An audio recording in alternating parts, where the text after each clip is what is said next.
नमस्कार, मैं श्रेया और आप देख रहे हैं खबर बिहार। बढ़ते हैं खबरों की ओर। मंच पर रोने लगे कांग्रेस से भाजपा में आए आदित्य विक्रम जायसवाल। झारखंड विधानसभा चुनाव की सरगर्मी के बीच कांग्रेस को बड़ा झटका लगा है। पार्टी के वरिष्ठ नेता आदित्य विक्रम जायसवाल ने भाजपा का दामन थाम लिया है।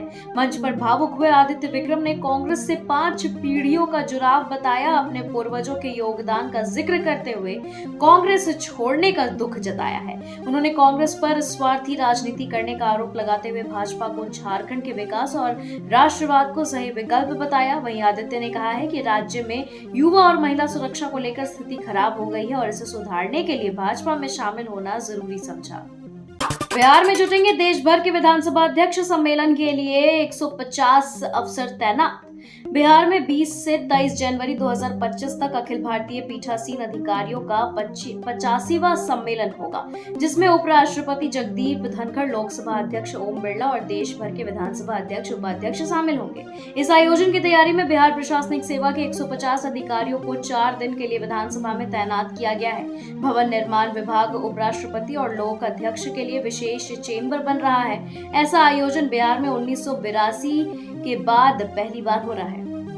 तेजस्वी का नीतीश पर हमला। बापू का नाम लेते हैं, दिल में गोडसे को रखते हैं। बिहार उपचुनाव के प्रचार के अंतिम दिन नेता प्रतिपक्ष तेजस्वी यादव ने मुख्यमंत्री नीतीश कुमार पर तीखा हमला बोला। तेजस्वी ने कहा कि नीतीश बापू का नाम लेकर सत्ता के लिए केसी से भी समझौता कर लेते हैं, जबकि दिल में गोडसे को रखते हैं। उन्होंने नीतीश पर बीजेपी और आरएसएस को बढ़ावा देने का आरोप लगाते हुए कहा कि बिहार में सांप्रदायिकता बढ़ाने में उनकी भूमिका रही है। तेजस्वी ने बीजेपी पर भी निशाना साधते हुए कहा कि वे सिर्फ हिंदू मुस्लिम मुद्दों पर बात करते हैं, न कि रोजगार और शिक्षा पर। नीतीश के मंत्री संतोष का सुधाकर सिंह पर मानहानि का 100 करोड़ का नोटिस। बिहार के श्रम संसाधन मंत्री संतोष कुमार ने आरजेडी सांसद सुधाकर सिंह को 100 करोड़ रुपए का मानहानि नोटिस भेजा है, जिसमें 24 घंटे के अंदर माफी मांगने या कानूनी कार्रवाई का सामना करने को कहा गया है। सुधाकर सिंह ने मंत्री संतोष और उनके भाई पर अवैध रेत खनन और 550 करोड़ की लूट में शामिल होने का आरोप लगाया था। मंत्री ने इन आरोपों को झूठा बताते हुए कहा कि ये उनके परिवार की छवि को खराब करने की साजिश है। प्यार और जंग में सब जायज। गडकरी ने पवार का जिक्र किया। केंद्रीय मंत्री नितिन गडकरी ने शरद पवार का उल्लेख करते हुए कहा कि राजनीति में कई बार फैसले लिए जाते हैं जिन्हें सही या गलत देखा जा सकता है। उन्होंने कहा कि समय और परिस्थितियों के अनुसार नेताओं को अलग अलग रणनीतियां अपनानी पड़ती है। गडकरी ने यह भी कहा कि प्यार और जंग में सब जायज है, यह राजनीति में भी लागू होता है। सुप्रीम कोर्ट से जनसुराज को झटका। उपचुनाव स्थगन याचिका खारिज। सुप्रीम कोर्ट ने प्रशांत किशोर की जनसुराज पार्टी की बिहार उपचुनाव स्थगित करने की याचिका खारिज कर दी है। जस्टिस सूर्यकांत और जस्टिस उज्जवल भुइया की पीठ ने कहा कि चुनावी तैयारियां पूरी हो चुकी है और अब इसमें हस्तक्षेप के लिए बहुत देर हो चुकी है। अन्य दलों को कोई आपत्ति नहीं है, केवल जनसुराज को ही है। अदालत ने पार्टी को राजनीति की इन पेचीदगियों को समझने की सलाह देते हुए याचिका खारिज कर दी है। दुर्घटना से बाल बाल बची कोलकाता एक्सप्रेस। ट्रैकमैन की सतर्कता से टला हादसा।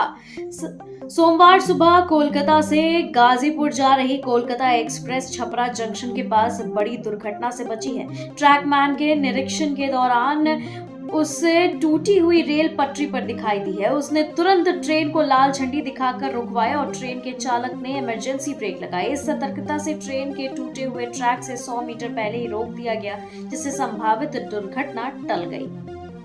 झारखंड में बीजेपी के विजय संकल्प सभा में पीएम मोदी ने कांग्रेस और झामुमो पर कसा तंज। प्रधानमंत्री नरेंद्र मोदी ने बोकारो में भाजपा की विजय संकल्प सभा में कांग्रेस और झारखंड मुक्ति मोर्चा पर निशाना साधते हुए कहा कि बीजेपी ने झारखंड को बनाया है और इसे आगे भी संवारेगी। उन्होंने कांग्रेस पर ओबीसी और एससी/एसटी समुदाय के वोटरों को लेकर आरोप लगाए। यह भी कहा कि भाजपा और एनडीए सरकार झारखंड के युवाओं को पक्की नौकरियां देगी। मोदी ने यह भी दावा किया कि कांग्रेस फिर से धारा 370 को लाने की कोशिश कर रही है, जिसका झामुमो समर्थन कर रहा है। उन्होंने ओबीसी समुदाय की एकता को भी मुद्दा बनाते हुए कहा कि कांग्रेस इस एकता को तोड़ने की कोशिश कर रही है।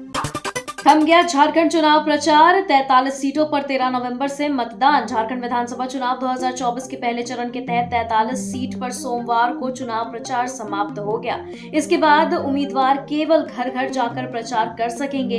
13 नवंबर को सुबह 7 बजे से मतदान शुरू होगा और बता दें कि वो शाम 5 बजे तक चलेगा, जबकि कुछ संवेदनशील बूथों पर मतदान 4 बजे तक भी होगी। इस चरण में 6 मंत्री और एक पूर्व मुख्यमंत्री समेत कई बड़े नेता और लोग भाग लेंगे।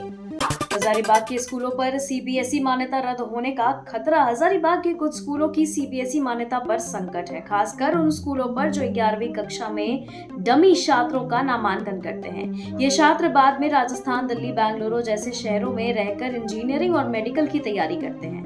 रांची में भी हाल ही में सीबीएसई ने ऐसे ही कुछ स्कूलों की मान्यता रद्द कर दी है। इसका असर हजारीबाग के स्कूलों पर भी दिख रहा है, जहां इस मुद्दे को लेकर चर्चा तेज हो गई है। सीबीएसई की सख्ती के कारण अन्य राज्यों में तैयारी करने वाले छात्रों के नामांकन वाली स्कूलों की मान्यता रद्द की जा सकती है, जिससे शिक्षा प्रणाली में सुधार की उम्मीद की जा रही है। जम्मू कश्मीर के किश्तवाड़ में आतंकियों की तलाश अभियान जारी। जम्मू कश्मीर के किश्तवाड़ के जंगलों में आतंकियों की तलाश के लिए सेना का अभियान जारी है। रविवार को आतंकियों के साथ मुठभेड़ में सेना के नायब सूबेदार राकेश कुमार शहीद हो गए, जबकि 3 सैनिक घायल हो गए। गुरुवार को 2 ग्राम रक्षा गार्ड के अपहरण और हत्या के बाद यह अभियान चला रहा है। रविवार को केशवान वन क्षेत्र में आतंकियों के छिपे होने की सूचना पर घेराबंदी की गई। करीब 4 घंटे तक मुठभेड़ चली, जिसके बाद से आतंकियों की ओर से कई गोलीबारी नहीं हुई। अनुमान है कि 3 से 4 आतंकी अब भी जंगल में छिपे हैं। सुप्रीम कोर्ट ने रेप आरोपी पूर्व सांसद रेवन्ना को बेल नहीं दी। पूर्व जीडीएस सांसद प्रज्वल रेवन्ना को सुप्रीम कोर्ट ने रेप के मामले में जमानत देने से इनकार कर दिया है। जस्टिस बेला त्रिवेदी और जस्टिस सतीश चंद्र शर्मा की बेंच ने कहा कि रेवन्ना प्रभावशाली व्यक्ति हैं और इनके खिलाफ कर्नाटक हाई कोर्ट के फैसले में कोई हस्तक्षेप नहीं होगा। रेवन्ना के वकील मुकुल रहतोगी ने बताया है कि आरोपों में आईपीसी धारा 376 पहले नहीं लगाई गई थी, लेकिन अब उनकी दलीलें खारिज कर दी गई है। भाजपा विधायक ने भूपिंदर सिंह हुड्डा की तारीफ की, बोलने पर खेद जताया। हरियाणा के जिंद जिले के सफीदों से भाजपा विधायक रामकुमार गौतम ने पूर्व मुख्यमंत्री भूपिंदर सिंह हुड्डा की प्रशंसा की और चुनाव के दौरान की गई टिप्पणियों पर खेद जताया है। उन्होंने अपने गृहनगर नारनौंद में एक कार्यक्रम के दौरान कहा कि हुड्डा अच्छे इंसान हैं और उनकी पारिवारिक पृष्ठभूमि स्वतंत्रता सेनानी से जुड़ी है। गौतम ने बताया कि हुड्डा पर की गई उनकी टिप्पणियों ने भाजपा को चुनावी बढ़त दिलाई है, लेकिन वह टिप्पणियां अनावश्यक थी। उन्होंने हुड्डा के पिता रणबीर सिंह की स्वतंत्रता संग्राम में भूमिका की भी सराहना की है। गौतम ने बताया कि भाजपा के भीतर अपने विचारों को बेबाकी से रखने की बात कही और हुड्डा पर अपनी स्पष्ट राय दी है। मिथुन चक्रवर्ती को पाकिस्तानी डॉन की धमकी, 15 दिन में माफी मांगे। बॉलीवुड अभिनेता मिथुन चक्रवर्ती को पाकिस्तानी डॉन शहजाद भट्टी से धमकी मिली है। शहजाद ने दुबई से वीडियो जारी करते हुए मिथुन को 15 दिनों में माफी मांगने को कहा, नहीं तो गंभीर परिणाम भुगतने की धमकी दी। यह मामला 27 अक्टूबर का है, जब मिथुन ने कोलकाता में गृह मंत्री अमित शाह की मौजूदगी में एक बयान दिया था, जिसमें उन्होंने समुदाय विशेष के हिंसक तत्वों को लेकर टिप्पणियां की थी। इसके बाद शहजाद भट्टी ने उन्हें माफी मांगने का अल्टीमेटम दिया है। शहजाद के वीडियो में मिथुन के बयान का जिक्र करते हुए अपशब्द कहे गए। मिथुन को हाल में हुई धमकियों के चलते सुरक्षा बढ़ाने की जरूरत महसूस हो रही है। अमित शाह ने बोला, महाराष्ट्र में महायुति सरकार बनने पर धर्मांतरण विरोधी कानून। भारतीय जनता पार्टी ने महाराष्ट्र विधानसभा चुनाव के लिए घोषणा पत्र में धर्मांतरण विरोधी कानून बनाने का वादा किया है। गृह मंत्री अमित शाह ने कहा कि महायुति की सरकार बनने पर धर्मांतरण रोकने के लिए एक समिति गठित होगी, जो हितधारकों से विचार विमर्श कर कानून बनाएगी। उन्होंने यह भी कहा कि उद्योगों की जरूरतों के अनुसार कौशल विकास के लिए जनगणना की जाएगी। भाजपा ने निम्न आय वाले परिवारों को मुफ्त राशन देने और शिक्षा एवं रोजगार में धर्म आधारित आरक्षण न देने का वादा किया है। शाह ने यह भी कहा कि भाजपा राज्य में धर्मांतरण पर कड़े कानूनों के माध्यम से इसे रोकने का प्रयास करेंगे। महाराष्ट्र में बागियों पर कार्रवाई, कांग्रेस ने 28 उम्मीदवारों को निलंबित किया। महाराष्ट्र विधानसभा चुनाव में कांग्रेस ने बड़ा फैसला लेते हुए 28 बागी उम्मीदवारों को 6 साल के लिए पार्टी से निलंबित कर दिया है। ये उम्मीदवार महाविकास अघाड़ी के आधिकारिक उम्मीदवारों के खिलाफ चुनाव लड़ रहे थे। पूर्व मंत्री राजेंद्र मुलक और यज्ञवल्क्य जिचकर समेत कई नेता शामिल हैं। कांग्रेस ने यह निर्णय पार्टी प्रभारी रमेश चिन्थेली के निर्देश पर लिया है। अयोध्या पद यात्रा पर निकले सपा के बागी नेता राकेश प्रताप सिंह। अमेठी के विधायक राकेश प्रताप सिंह ने समाजवादी पार्टी के खिलाफ जाकर अयोध्या के लिए पद यात्रा शुरू की। गौरीगंज से हजारों लोगों के साथ उन्होंने वेद मंत्रों और संतों के आशीर्वाद से यात्रा शुरू की। राज्य मंत्री और प्रमुख संत उपस्थित रहे। मौनी स्वामी ने इस यात्रा को अध्यात्म और संस्कृति की मजबूत आधारशिला बताया। रणबीर कपूर ने सेट पर स्पॉट बॉय का जन्मदिन मनाया। रणबीर कपूर का एक वीडियो वायरल हो रहा है जिसमें वे अपनी फिल्म लव एंड वॉर के सेट पर स्पॉट बॉय का जन्मदिन मनाते दिख रहे हैं। रणबीर ने सादगी से केक काटा और स्पॉट बॉय के चेहरे पर केक लगाया, जिससे उनका अंदाज फैंस को पसंद आया है। फिल्म 2026 में रिलीज होगी। मालदीव में साउथ स्टार्स का जमावड़ा। सोशल मीडिया पर वायरल हुई तस्वीरें। साउथ सिनेमा के सितारे महेश बाबू, चिरंजीवी, रामचरण और नागा अर्जुन ने मालदीव में अपने दोस्त अनिल चलमाला शेट्टी का 50वां जन्मदिन धूमधाम से मनाया। इस जश्न में नम्रता शिरोडकर और उपासना कोनीडेला भी शामिल हुई। तस्वीरें सोशल मीडिया पे वायरल हो रही है। बता दें कि महेश बाबू की आगामी फिल्म SSMB 29 और रामचरण की गेम चेंजर भी चर्चा में है। शिंदे का दावा, महायुति में सीएम पद को लेकर कोई रेस नहीं। महाराष्ट्र चुनाव में महायुति की जीत पर मुख्यमंत्री कौन बनेगा, इस सवाल पर एकनाथ शिंदे ने कहा कि महायुति में कोई सीएम पद की रेस नहीं है।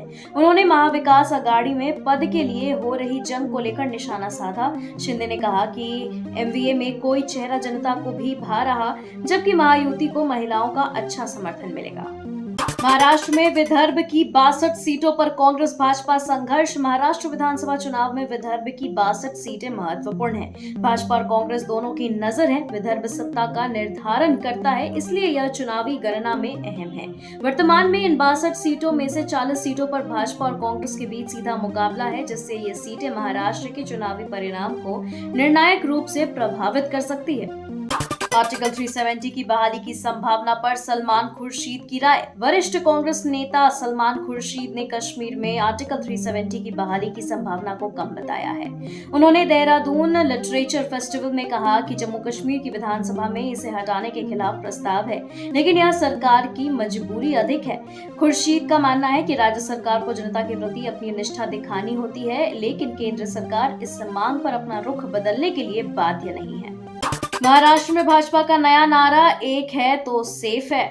महाराष्ट्र विधानसभा चुनाव के लिए भाजपा का नारा एक है तो सेफ है विपक्ष के निशाने पर है। प्रधानमंत्री मोदी ने धुले में एक रैली में इसका इस्तेमाल किया। कांग्रेस समाज में विभाजन पैदा करना चाहती है। विपक्ष इसे विभाजनकारी संदेश मानता है, जबकि भाजपा को लगता है कि यह गठबंधन तो मजबूती देगा। भारत में इस्कॉन पर प्रतिबंध की मांग, गोवर्धन पीठ की नाराजगी। ह्यूस्टन में आयोजित इस्कॉन रथ यात्रा को लेकर पुरी में गोवर्धन पीठ और ओडिशा सरकार ने नाराजगी जताई है। आरोप है कि इस्कॉन ने रथ यात्रा का समय पालन नहीं किया और भगवान जगन्नाथ के वाहन नंदी घोष पर अन्य देवताओं की मूर्तियां रखी हैं, जिससे स्थानीय संत और श्रद्धालु आहत हुए। गोवर्धन पीठ ने इसे धर्म विरोधी मानते हुए इस्कॉन पर भारत में प्रतिबंध की मांग की है। बिहार उपचुनाव, 4 सीटों पर प्रचार खत्म। 13 नवंबर को मतदान। बिहार की 4 विधानसभा सीटों के उपचुनाव के लिए प्रचार 11 नवंबर को समाप्त हो गया। इन सीटों पर बता दें कि 13 नवंबर को मतदान होगा। सीएम नीतीश कुमार ने एनडीए प्रत्याशियों के लिए प्रचार किया, जबकि नेता प्रतिपक्ष तेजस्वी यादव ने महागठबंधन का मोर्चा संभाला। बता दें कि महागठबंधन से आरजेडी 3 और भाकपा माले 1 सीट पर, जबकि एनडीए से बीजेपी 2, जेडीयू और हम 1-1 सीट पर चुनाव लड़ रहे हैं।